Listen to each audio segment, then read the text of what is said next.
Donc, je vais vous parler du système immunitaire. Donc, je ne sais pas si vous êtes très familier avec le système immunitaire, mais c'est un peu un des grands systèmes de notre organisme qui nous protège contre les infections, contre les tumeurs. Donc, il y a beaucoup d'organes qu'on connaît, la rate, tous les ganglions lymphatiques qui sont distribués un peu partout, le thymus qui est un peu une zone de génération de cellules T, les amygdales, etc. Et donc, il y a un système lymphatique qui pénètre tout le corps, qui est là pour détecter toutes les infections.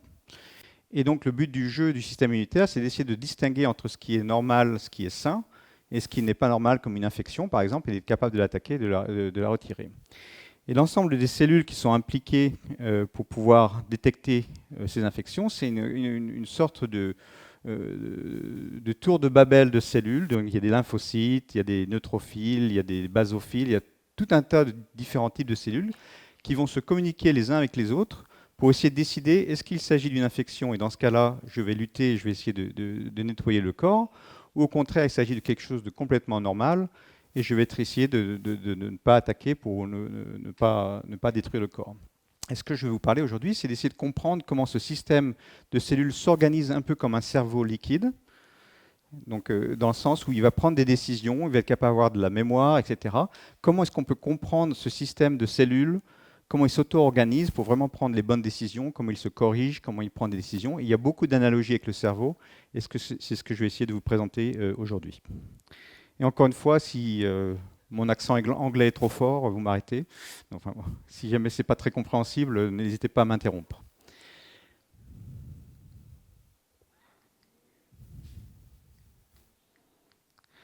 OK. Pourquoi s'intéresse beaucoup au système immunitaire? Donc, je travaille au National Cancer Institute.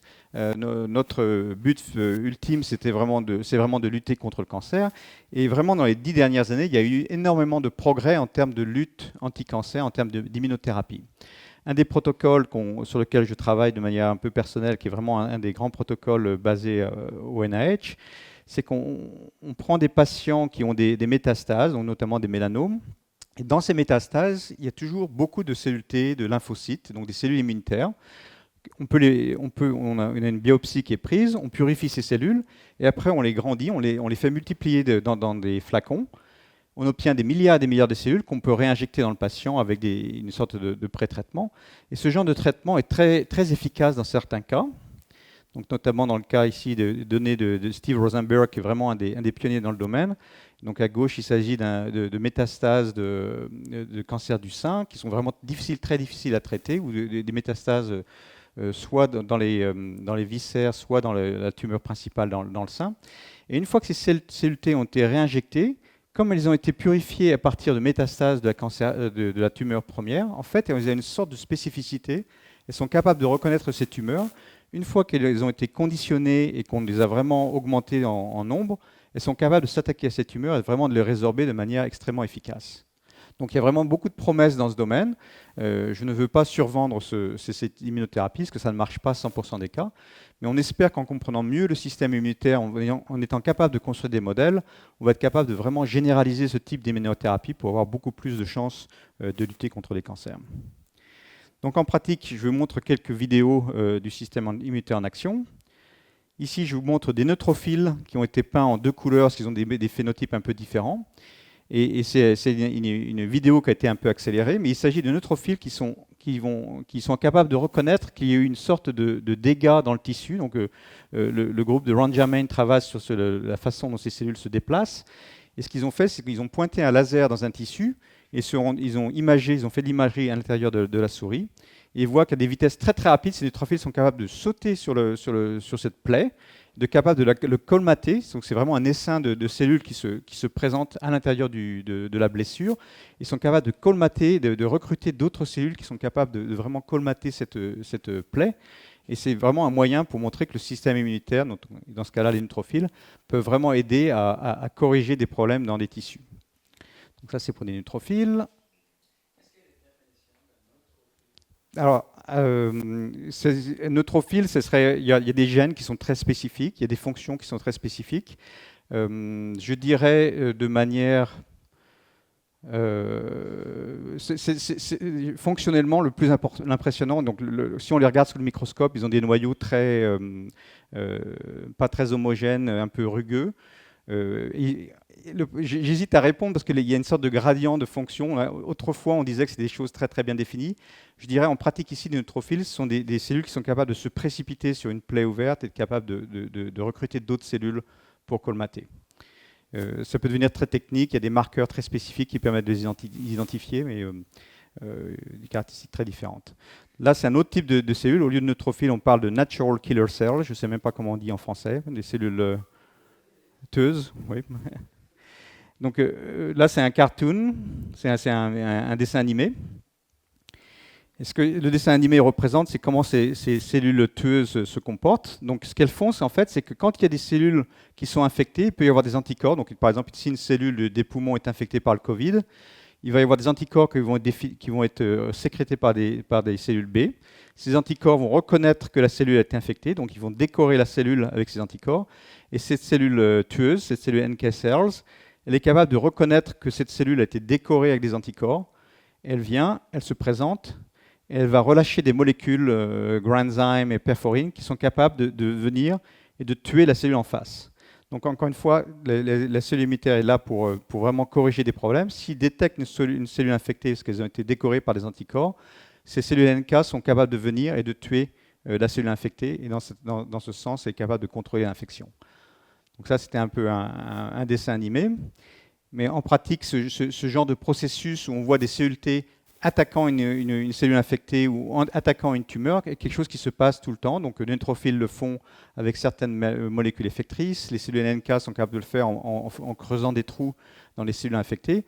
Ici, je vous présente une vidéo du groupe à Janelia Farm qui regardait des cellules T peintes en rouge attaquant une cellule tumorale, donc un cancer un lymphome. Et ça, c'est en temps réel quasiment. Et ce que vous voyez, c'est que la cellule T se présente, reconnaît visiblement la cellule tumorale, donc elle fait une sorte de danse, elle est capable d'interagir de manière très très dynamique avec la tumeur.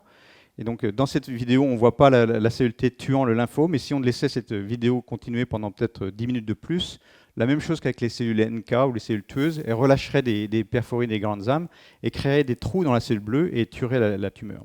Donc le but du jeu pour beaucoup d'immunologistes, c'est un peu de contrôler ce processus. Si on comprend mieux quand est-ce que les neutrophiles sont activés, quand est-ce que les cellules NK sont activées, quand est-ce que les cellules T sont activées, si on est capable de comprendre ce qui les déclenche dans leur action, on peut espérer contrôler une sorte d'immunothérapie où on va vraiment diriger les cellules T pour aller contre les tumeurs, contre les cellules infectieuses, etc.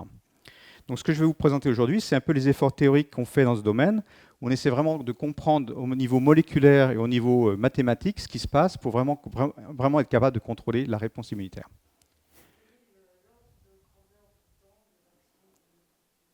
Alors, les neutrophiles.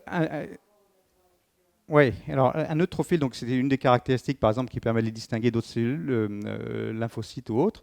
Un neutrophile a un temps de vie d'1 jour ou 2 jours dans le sang. Donc ce sont des cellules très instables, qui sont produites tout le temps. Il y a une sorte de tapis roulant qui part de la moelle osseuse, et de manière quasiment constante, tous les jours, je crois qu'on produit de l'ordre de 100 millions de neutrophiles, qui vont avoir un temps de vie de 1 jour ou 2 jours. Et s'ils sont activés, ils vont être capables de relâcher des protéines, de relâcher des chémokines pour pouvoir apporter d'autres cellules. Sinon, ils meurent très naturellement et sont remplacés par d'autres. Cellules T, nos cellules T, on a des cellules mémoire, on en discutait ce matin dans le séminaire de Thierry, mais des cellules mémoire, on peut avoir des temps de vie qui sont extrêmement longs, quasiment de l'ordre de 20 ans, 30 ans. Donc quand on a été exposé à la varicelle quand on est enfant, on crée un répertoire de cellules mémoire, cellules T, qui vont qui vont rester dans notre corps quasiment toute nos vies. Donc à la fin de notre vie, quand le système immunitaire commence à décroître, on peut avoir des zonas et il peut y avoir des problèmes, mais normalement, s'il y a une bonne mémoire, ces cellules T vont rester capables d'être réactivées et capables de lutter contre une nouvelle infection. Donc les échelles de temps partent de choses très très rapides, de l'ordre de l'heure. Tous ces processus, on peut les regarder dans le labo, sous le microscope, c'est des processus de l'ordre de la minute à l'heure, à des choses qui se passent sur l'échelle de temps de vie de la souris ou du corps humain quand on regarde des patients. Et c'est un des grands défis de capable de modéliser ces choses, c'est qu'on doit être capable de passer du moléculaire qui doit être modélisé au niveau de la seconde à des choses qui se passent sur des échelles de temps de la semaine ou même de l'ordre de plusieurs années. Donc, du point de vue modèle, ce qui se passe depuis dans beaucoup de domaines, donc, et même en immunologie, c'est qu'on commence à faire beaucoup d'intelligence artificielle. Donc il y a des analogies avec des systèmes neuronaux qui se passent. Et pour ce séminaire, j'espérais pouvoir pousser cette analogie un peu plus pour vous inspirer, pour vous montrer qu'on peut vraiment faire des parallèles et des distinctions et peut-être espérer s'inspirer des neurones pour pouvoir comprendre comment le système immunitaire est organisé. Donc dans un sens, si on a un lymphocyte, donc ça c'est pas vraiment un lymphocyte, c'est un neurone, mais imaginez une cellule, et si on lui donne un signal d'entrée, et ce signal crée une réponse dans la cellule, il va y avoir un signal qui se propage et qui va créer une sorte de réponse. Donc d'un sens, toute cellule dans un système immunitaire, que ce soit un lymphocyte, un neutrophile, une cellule NK, etc., peut se comporter comme un neurone. Le fait qu'il y ait des récepteurs sur la surface qui sont capables de prendre des molécules et de créer une réponse à l'intérieur de la cellule, et tout d'un coup, la cellule immunitaire va être capable de faire une réponse, donc sécréter des cytokines, sécréter des molécules pour faire une réponse. C'est une sorte d'entrée-sortie qu'on essaie de modéliser, et on peut s'inspirer un peu de ce qui a été fait en neurosciences ou en intelligence artificielle pour mieux comprendre comment les cellules sont activées. Donc là, les points d'analogie entre le système immunitaire et le cerveau. Le système immunitaire, c'est une grande collection de cellules. C'est de l'ordre de 10 puissance 11, donc 10 avec 11 zéros cellules qui sont dans notre corps tout le temps en train de détecter les infections et communiquent les unes avec les autres et communiquent avec les tissus pour essayer de décider si ce tissu est infecté et doit être traité ou si ce tissu est normal et doit être tolérisé. Il y a une très grande complexité de cellules de réponse, donc différents types de cellules, différentes échelles de temps qu'on doit essayer de comprendre. Et effectivement, il y a des capacités de mémoire qui fait que quand on a vu une infection, donc on peut vraiment créer de la mémoire, comme avec le vaccin Covid par exemple, on peut générer une réponse immunitaire qui va créer des cellules qui vont être capables de garder une mémoire de l'infection passée, de telle sorte qu'on peut lutter de manière plus efficace quand l'infection revient. Mais évidemment, il y a des grandes différences avec le cerveau. Le système immunitaire n'a pas de structure fixe, c'est vraiment un système liquide, et le système lymphatique est parallèle à notre sang et passe dans le sang tout le temps. Donc il n'y a pas vraiment les cellules sont tout le temps en train de se déplacer, on ne peut pas vraiment avoir une structure comme des structures neuronales. Chaque cellule T, chaque cellule B, qui sont les lymphocytes dont je vais parler principalement, vient avec un récepteur différent. Donc il y a un répertoire de cellules énorme qui fait qu'en gros, il y a une sorte de bibliothèque de récepteurs sur les cellules qui nous permet vraiment d'anticiper toutes les infections. Et cette diversité de cellules est très importante pour une réponse immunitaire efficace. Aussi très important, il y a une capacité d'augmenter en taille. La première chose que le docteur fait quand vous venez le voir et que vous lui dites que vous avez un mal de gorge ou un rhume, etc., c'est qu'il vérifie la taille de vos ganglions lymphatiques. Dès qu'il teste vos ganglions lymphatiques et vérifie s'ils sont très durs, c'est qu'en fait, quand il y a une réponse immunitaire, tout d'un coup, les cellules T ou les cellules B se mettent à multiplier. Et on finit à remplir ces ganglions lymphatiques et vraiment à créer des structures qui sont très pleines, qui sont prêtes à lutter de manière très efficace. Donc cet aspect est très important, puisque quand on a une infection comme un virus, comme le Covid par exemple, ça se réplique extrêmement rapidement. On a vraiment besoin d'être capable d'avoir une population de cellules T énorme pour lutter contre ces virus ou cette bactérie qui est en train de se proliférer aussi de manière énorme. Et une des fonctions qui est vraiment très importante pour le système immunitaire, c'est qu'il doit être capable de... Alors, j'ai besoin d'aide en termes de traduction. En anglais, on dit ça self, non-self discrimination. Soit et non soit. OK. Et discrimination, ça va en français? OK. Donc, c'est vraiment l'idée que les systèmes immunitaires sont capables de distinguer entre le soi qu'il doit laisser et le non-soi, qui sont toutes les maladies infectieuses, tous les cancers, qui doivent être attaqués. Et comprendre ces discriminations, c'est vraiment ce dont je veux parler aujourd'hui. Donc, l'idée un peu que je vous donnais, c'est qu'il y a des analogies avec le cerveau. Il s'agit d'un grand système de cellules qui communiquent avec les autres. Mais il y a un aspect un peu liquide, le fait que ce système est très flexible, auto-organisé, il est capable de faire beaucoup de choses sur des échelles de temps très différentes. Et c'est quelque chose qui implique des modèles un peu différents comparé à ce qui se fait en neurosciences. Mais encore une fois, on peut s'inspirer un peu de la neuroscience. Alors, voilà le problème qu'on se passe. Donc le soi, non-soi. Ça, c'est moi il y a quelques années. C'est un peu muté peut-être, mais en gros, ça ressemble plus ou moins à ce que je suis. Et donc, toutes les cellules dans notre corps ont ces molécules called MHC, donc complexes d'histocompatibilité majeure, qui présentent une sorte de librairie de toutes les protéines dans les cellules. Donc, à la surface de toutes nos cellules dendritiques, du poumon, du foie, du cerveau, etc., il y a une sorte de bibliothèque de tout ce qui est à l'intérieur des cellules ou tout ce qui en présente. Et c'est vraiment le soi. C'est une sorte encore une fois, de bibliothèque de tous les peptides. Et donc les cellules T qui est une sorte une des composantes principales de la réponse adaptative du système immunitaire. Les cellules T viennent, ils ont un récepteur sur leur surface, et elles sondent la surface de ces cellules et elles vont prendre des décisions. Si c'est quelque chose qui appartient au soi, elles ne devraient pas être activées, elles devraient laisser cette cellule tranquille, il n'y a pas de problème. Donc il y a une sorte de tolérance, on va laisser ces cellules en paix, il n'y a pas de problème. Maintenant, si on a affaire à une infection ou à une tumeur, c'est possible qu'il y ait quelque chose de très exogène, un non-soi, un peptide non-soi, qui tout d'un coup apparaît dans la cellule. Donc, par exemple, ça, si c'est une cellule de notre poumon qui a été infectée par un virus respiratoire, le virus est en train de se répliquer à l'intérieur de cette cellule, et très rapidement, cette cellule va présenter des peptides qui sont exogènes sur leur surface. Et cette fois-ci, quand la cellule T arrive, elle va détecter qu'il y a quelque chose qui est exogène, elle va être activée, elle va déclencher une réponse immunitaire qui va être extrêmement robuste et efficace. Non, la question qui est beaucoup plus difficile, c'est quand on traite d'un problème de tumeur ou de cancer, la barrière entre soi et non-soi est un peu plus ambiguë. Et donc, pour revenir à notre analogie corse, si on prend quelqu'un qui ressemble pas tout à fait à Darth Vader, mais peut-être à Napoléon, s'il s'agit d'une tumeur, je ne dis pas que Napoléon est une tumeur, mais peut-être, la cellule T va se présenter, elle doit prendre une décision. Ce n'est pas vraiment quelque chose qui est fondamentalement exogène comme un virus, une bactérie, mais d'un autre côté, c'est quelque chose de nouveau qu'elle n'a jamais vu. Donc comment est-ce que la cellule T va décider? C'est une question absolument fondamentale qu'on doit comprendre si on veut être capable de faire des immunothérapies.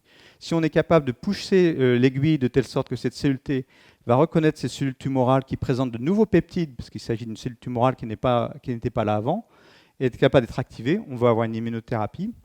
Mais d'un autre côté, si c'est reconnu comme le soi, elle va le laisser, il ne va pas y avoir d'activation, et du coup la tumeur va continuer à croître. Donc comprendre cette balance, cette discrimination soi-non-soi, c'est quelque chose d'absolument fondamental sur lequel on travaille. Et dans un sens, on revient au problème du neurone. Cette cellule T, on va le considérer un peu comme un neurone. Il va y avoir une sorte de signaux d'entrée qui sont les interactions de ce récepteur avec tous ces ligands. Il va y avoir toute une cascade d'événements qui se passent et une réponse qui va générer un signal de sortie. Comprendre comment on lie ce signal d'entrée au signal de sortie, comment on peut le moduler, c'est vraiment ce que je vais discuter aujourd'hui. Donc l'analogie avec les tumeurs, c'est que quand on fait une expérience dans le labo, on va parfois faire une dose-réponse. Donc ce qu'on fait, c'est qu'on prend les cellules T, on les mélange avec ces peptides type Napoléon, et plus on met de peptides type Napoléon, plus on a une chance d'avoir une réponse. Donc cette courbe, c'est vraiment ce que vous pouvez voir dans un labo tout le temps. C'est une sorte de ce qu'on appelle une dose-réponse. Quand on augmente la quantité de signal activant, les cellules vont être activées avec une plus grande probabilité, il va y avoir un signal qui se passe. Ce signal bleu, ça peut être par exemple une protéine qui permet de tuer des cellules. Et il va y avoir un seuil qui va être caractérisé pour ce signal bleu. Maintenant, quand on regarde un lymphocyte peut faire beaucoup de choses différentes. Il peut produire des chemokines qui permettent d'activer de ramener d'autres cellules. Et peut produire peut-être des cytokines qui permettent de faire de la prolifération, de bloquer la mort cellulaire, ou elles peuvent tuer leurs cellules. Donc il y a une sorte de gradation. Il y a différentes doses-réponses en fonction du type de réponse qui sont basées pour les cellules T. Et dans un sens, ça permet d'augmenter la gamme de ligands sur lesquels les cellules T sont capables de répondre. Donc on sent bien qu'une cellule T, ce n'est pas simplement un interrupteur avec une décision tout ou rien. Il va y avoir une sorte de gradation des réponses qui va être ajustée pour différents seuils, pour différents types de réponses. Et de cette façon, les cellules T vont être capables de multiplier le type de réponse et d'avoir une réponse un peu plus subtile. Donc différents seuils. On peut faire vraiment énormément de mesures. Je vais passer ça très rapidement. Et en pratique dans le labo, ce qu'on fait dans le labo, c'est qu'on reconstruit ce système immunitaire dans un système isolé, de façon à pouvoir le suivre de manière très, très quantitative. Donc par exemple, on peut avoir des tumeurs, pardon, c'est resté en anglais. On peut avoir des tumeurs, on peut avoir des cellules qui présentent des antigènes, on peut avoir des cellules T. Et dans notre cas, on mesure beaucoup la réponse en termes de sécrétion de cytokines. Les cytokines, ce sont des petites protéines qui sont capables d'activer d'autres cellules du système immunitaire. Et le type de manip qu'on fait, ce sont des robots, donc une autre vidéo en plus. Un robot qui permet de construire ces réponses dans des plaques. Donc on a des plaques où on peut multiplier le nombre de conditions. Donc typiquement, on peut faire nos 1000 mini-systèmes immunitaires dans un puits en plastique. Et ce robot nous permet de multiplexer, donc de multiplier les mesures. Donc à chaque time point, on pourrait prendre une vidéo dans mon labo en ce moment, je suis sûr que le robot est en train de tourner. On prend des cellules de patients, on prend des cellules de souris, on les mélange avec des tumeurs, on les mélange avec différents types de perturbations. Et on a des machines qui nous permettent de vraiment construire énormément de données très rapidement. Donc en pratique, Par exemple, on peut prendre des cellules T d'une souris, on peut les mélanger avec des tumeurs ou des cellules présentatrices. On a plein de conditions qui sont dans une plaque. On utilise le robot pour pouvoir collecter des surnageants ou collecter des cellules. Et on peut faire énormément de mesures. Donc, typiquement, ce qu'on obtient, ce sont des sortes de tapis ottomans de données. Donc, on peut vraiment mesurer énormément de choses très rapidement.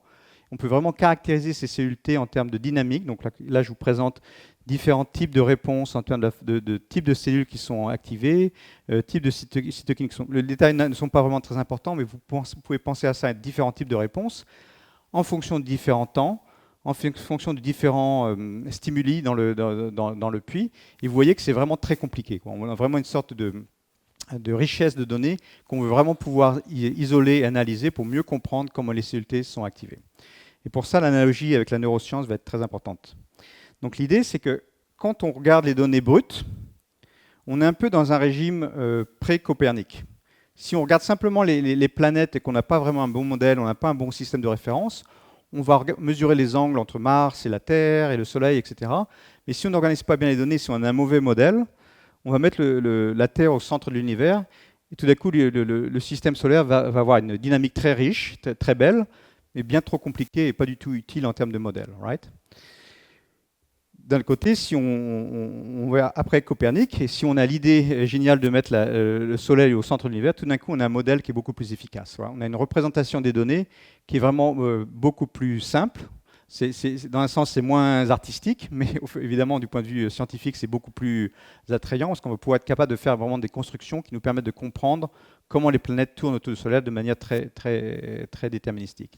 Dans un sens, c'est ce qui se passe en immunologie aujourd'hui. On est un peu dans un régime où on est un peu pré-Copernic. On est capable d'accumuler énormément de données, on est capable de mesurer énormément de choses au sujet des cellules T, des cellules B. Vous avez vu, durant la pandémie, les gens mesuraient les anticorps de manière extrêmement systématique, mais on n'avait pas vraiment de bons moyens pour organiser les données. On était un peu dans un régime comme ça, où on pouvait faire des observations intéressantes, mais on ne savait pas vraiment comment prédire le prochain vaccin ou la prochaine pandémie. Si on arrive à construire un modèle où les données sont bien mieux organisées, on va être capable d'avoir des fusées, on va être capable de comprendre beaucoup mieux le système solaire, et c'est vraiment ça que le système, notre domaine, essaie de pousser. Donc l'interlude, c'est que pour pouvoir construire ces modèles, on peut recourir à l'intelligence artificielle. Donc j'espère que ça va être pas trop offensant, mais j'ai fait une présentation très rapide d'idées très simples de l'intelligence artificielle. Et là, je fais une pause où je vais poser quelques questions pour vous dire, là, je suis vendéen, donc je suis un peu obsédé sur la Révolution française, évidemment. Vous allez vous douter de quel côté je suis, mais bon, il y a des personnages très importants au sujet de la Révolution et au-delà qui sont à déterminer. Donc, vous regardez ces images, vous connaissez, votre réseau de neurones dans votre cerveau les reconnaît, et bon, Elena, qui c'est ça? Napoléon, ouais. I have some British guess, so I'm letting them guess who it is. Nelson, ouais.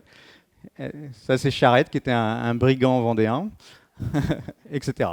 Donc, notre cerveau est capable de prendre ces images, de les traiter, d'être capable de les connecter à des noms, de pouvoir vraiment construire une sorte de modèle de ces images et de le connecter à un nom particulier. Donc, vous pouvez reconnaître peut-être votre personnage favori. Pardon? Il faut que je retire des gens, peut-être, Kurt? Mais il y a plein de caractéristiques différentes. Il y a des hommes, il y a des femmes, il y a des gens avec des chapeaux, avec des tricornes, il y a des militaires, des civils, il y a énormément de caractéristiques. Mais un peu l'intelligence artificielle, c'est un peu fait pour ça. Donc l'idée, c'est qu'on peut prendre une image ou n'importe quel type de données, le couper en petits morceaux, et pour chaque petit morceau, on va poser une question. Par exemple, ici, pour Napoléon, on pose la question, est-ce qu'il y a un tricorne? Donc en haut à gauche, il y a un peu de tricorne, là, il y a beaucoup de tricorne, tricorne, tricorne, pas de tricorne. Et puis après, on peut mettre tous ces signaux d'entrée à l'intérieur d'un neurone, donc d'une sorte de boîte de calculation, qui nous permet de compter le nombre de oui. Et si le nombre de oui est au-delà d'un seuil, on va laisser le système décider, oui, cette photo contient un tricorne, il s'agit sûrement d'un militaire, par exemple. Donc c'est un exemple un peu simple, mais vous pouvez imaginer que si on est capable de construire un système qui regarde l'univers, donc dans le cas des cellules T par exemple, qui regarde différentes choses dans des poumons, dans des tissus, etc., est capable de détecter différentes caractéristiques. Certaines choses sont associées avec des infections, certaines choses sont associées avec d'autres caractéristiques. Si on est capable de les projeter sur un espace à faible dimension, on va avoir un modèle qui nous permet vraiment de prendre des décisions, de comprendre un peu ce qui se passe dans le système. Donc voilà en pratique ce qui se fait. On prend un signal d'entrée découpé en petits morceaux, on le projette sur ces neurones, donc ces neurones artificiels purement à l'intérieur des ordinateurs, et tous ces neurones prennent des décisions et calculent si il y a des caractéristiques qui correspondent à ce que le système a été entraîné pour vraiment comprendre comment le système est organisé. À la fin, on reprend toutes ces données et on prend une décision et on décide si vraiment c'est un tricorne ou pas un tricorne, par exemple, en termes de signaux de sortie. Mais très important, au milieu, il va y avoir beaucoup de couches alternées de neurones artificiels qui sont en train de construire un modèle des données, qui vont être capables de reconnaître différentes choses dans les données de façon à être capable de vraiment prendre des décisions et arriver à la bonne décision à la fin quand ils sont combinés tout ensemble. Et c'est vraiment ça qu'on veut construire, c'est le type d'outil qu'on veut utiliser. Nos signaux d'entrée, ce sont des signaux immunitaires, donc ce qu'on mesure dans le sang des patients, le nombre de cellules qu'il y a dans les tissus, etc. Et on veut arriver à une décision qui nous permet de comprendre s'il y a vraiment une décision immunitaire qui est prise en termes de réponse ou de pas de réponse, et de comprendre comment cette décision a été prise. Donc il peut y avoir plusieurs décisions qui sont prises. J'ai rajouté l'abbé Grégoire juste pour mettre mon nom et pour expliquer pourquoi je m'appelle Grégoire. Mais voilà, et j'ai oublié de mentionner Paoli. Évidemment, Paoli, c'est le héros de la Révolution corse et il ne devait pas manquer à ce tableau. Mais vous voyez que pour chaque photo, il peut y avoir plein de caractéristiques différentes qui vont être prises en compte, plusieurs décisions, et on peut construire un modèle simplement en combinant plusieurs mesures qui permettent vraiment de comprendre comment ces personnages sont organisés. Donc en pratique, dans le cas du système immunitaire, on peut faire la même chose. Je vous ai montré qu'on avait beaucoup de données à organiser. Et encore une fois, si on ne savait pas comment les organiser, on ne savait pas comment comprendre comment le système immunitaire était organisé. Ici, je vais construire un modèle de discrimination du soi, non-soi dans les cellules T, simplement en regardant les données de cytokines que j'ai présentées avant et en utilisant un réseau de neurones artificiels. Donc l'analogie est assez flagrante. En signaux d'entrée, on a ce qui est présenté sur la surface des cellules, donc une sorte de répertoire de peptides, tout ce qui y a. Ça peut être des infections, ça peut être une tumeur. Tout ça va être passé dans un récepteur. Ça, c'est un récepteur, c'est une molécule qui est en train de détecter ce qui est présenté sur ces surfaces. Ce récepteur active différents canaux de signalisation. Et ces canaux de signalisation activent différents gènes, par exemple des cytokines. Et ça, on peut mesurer ça de manière extrêmement efficace et extrêmement dynamique. Et du coup, on va pouvoir avoir la chance d'accumuler énormément de données pour pouvoir essayer de construire un modèle de cette signalisation et pour essayer de construire un modèle de décision qui a été prise par les cellules T en amont. Donc encore une fois, l'analogie avec les neurones et avec l'intelligence artificielle, c'est qu'il y a une étape d'entrée, de signaux d'entrée, qui est la reconnaissance des antigènes sur les surfaces. Il y a des couches cachées, des couches latentes qui nous permettent de calculer ce qui a été mesuré, ce qui a été détecté par le récepteur, et il y a un signal de sortie qu'on est capable de décoder. Donc ça, ce sont les données qu'on a produites cette année, donc en collaboration notamment avec François, qui est un des thésards impliqués sur cette étude, François Bourassa, à McGill University. Donc on a fait exactement ça. On a pris nos cellules T, on les a activées avec différents types de défis en termes de peptides, différentes quantités, etc. Et on a mesuré différentes choses qu'elles sont capables de sécréter. Donc là, ce sont des cytokines, donc des protéines. On prend ces signaux un peu clarifiés, on le met à l'intérieur de ces neurones artificiels et on demande à l'ordinateur d'organiser ces données de façon à ce qu'il y ait un espace à faible dimension, ce qu'on appelle un espace latent en anglais. Comment ça se dit en français? Espace latent, c'est bon. Donc un espace à faible dimension, comme Copernic, quelque chose qui permet de représenter ces données sur un espace à très faible dimension, de façon à vraiment être capable de comprendre comment le signal était activé en termes de type d'activation. Donc dans un sens, on a retourné l'image. Les cellules T étaient activées par ces peptides. Elles ont activé la signalisation, elles ont créé un signal de sortie. On est capable de mesurer le signal de sortie, on est en train de retourner le film en arrière, on essaie de comprendre le modèle pour comprendre comment les cellules T ont été capables de distinguer, de discriminer entre le soi et le non-soi à l'intérieur de leur signal. Donc ça, c'est un film créé par François. Données brutes, en 3 dimensions. Je vous présente 3 protéines, donc 3 signaux de sortie de cellules T, en fonction du temps. Et vous voyez que c'est quelque chose d'un peu compliqué, un peu comme avant Copernic. Du point de vue mathématique, il y a des choses très non linéaires qui se passent à l'intérieur des cellules immunitaires. C'est vraiment très compliqué de comprendre les dynamiques, on n'est pas capable d'organiser les données. Et donc, après le travail de François Bourassa et Thomas Rademacher, qui étaient des thésards chez Paul François à McGill, voici comment les données se présentent dans un espace latent à 2 dimensions. Donc quelque chose qui est beaucoup plus satisfaisant, quelque chose qu'on peut vraiment modeler. On a des équations pour les décrire. Et on est passé de quelque chose d'extrêmement compliqué et difficile à utiliser pour prédire comment les patients allaient répondre contre le tumeur, à quelque chose qui est beaucoup mieux organisé, beaucoup plus simple en termes de dynamique. Et c'est vraiment grâce à l'intelligence artificielle qu'on est capable d'organiser ça. Et maintenant, on peut utiliser ce modèle et vraiment continuer notre étude pour comprendre comment le système immunitaire est organisé. Donc en pratique, par exemple,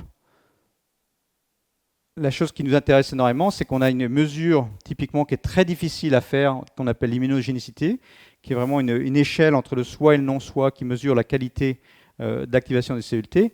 Ça, c'est quelque chose qui est vraiment difficile d'accéder en clinique, difficile d'accéder. Mais maintenant, avec notre modèle d'espace latent et notre modèle d'intelligence artificielle, on regarde simplement, on prend ces cellules des patients, on prend les cellules des souris, on les mesure avec les tumeurs, on laisse l'activation se passer, on regarde la dynamique, on utilise l'intelligence artificielle et on peut mesurer un seul paramètre qu'on appelle une vitesse immunologique qui permet d'organiser les données de manière très très convaincante. On a une sorte de hiérarchie de types de tissus qui sont présentés aux cellules T, simplement en organisant les données dans cet espace latent. Encore une fois, c'est une dynamique très simple qui est relativement facile à paramétriser et qui est compressible dans un sens qui est un peu après Copernic. On a un seul paramètre, on a juste besoin de connaître la gravité immunologique pour vraiment être capable de prédire ce qui va se passer en termes d'activation des cellules T et en termes de réponse immunitaire. Donc voilà, donc ça c'était simplement sur des cellules T reconnaissant des tumeurs, reconnaissant des tissus. Évidemment, on peut continuer le jeu et rendre ça beaucoup plus compliqué. On peut avoir des macrophages, on peut avoir des cellules NK, donc des cellules tueuses, des cellules qui aident, des cellules Tregs. En fait, chaque cellule de notre corps est capable de participer à la réponse immunitaire et tout se passe simplement en envoyant ces protéines les unes les autres, en les faisant communiquer avec les autres et d'être capable de créer un modèle de système qui est évidemment très très compliqué et très très riche en dynamique, devrait nous permettre de mieux comprendre comment on peut vraiment guider des cellules particulières pour aller après les tumeurs, pour les tuer si on veut faire de l'immunothérapie du cancer, et même de manière plus générale pour vraiment comprendre comment le système immunitaire est organisé en termes de décision, en termes de tolérance ou d'activation. Et donc c'est ce qui se passe dans le labo en ce moment, et c'est ce qui se passe beaucoup dans le domaine. Aujourd'hui, on a beaucoup d'outils qui nous permettent de mesurer énormément de gènes, énormément de répertoires de cellules T, d'être capable d'organiser ça de façon à ce qu'on sache, ce qu'on soit capable de prédire ce qui va se passer quand on va avoir une tumeur dans un tissu particulier, est vraiment le but du jeu pour avoir de meilleures thérapies anti-cancer. Donc ça, c'est ma conclusion. Donc j'aimerais que vous reveniez avec l'idée que le système immunitaire a un peu des caractéristiques d'un cerveau. C'est vraiment un système de cellules qui est auto-organisé pour vraiment prendre des décisions. Mais encore une fois, c'est un cerveau liquide, dans le sens où tout est un peu flexible, tout est auto-organisé, tout est organisé à l'avenant en fonction des infections ou en fonction des tumeurs. Le progrès, donc une des choses qui discutait beaucoup dans le domaine, c'est qu'on est capable de vraiment accumuler énormément de données ces jours-ci. Donc ça nous permet vraiment de construire des modèles. Pardon, j'ai oublié d'écrire modèle à la fin.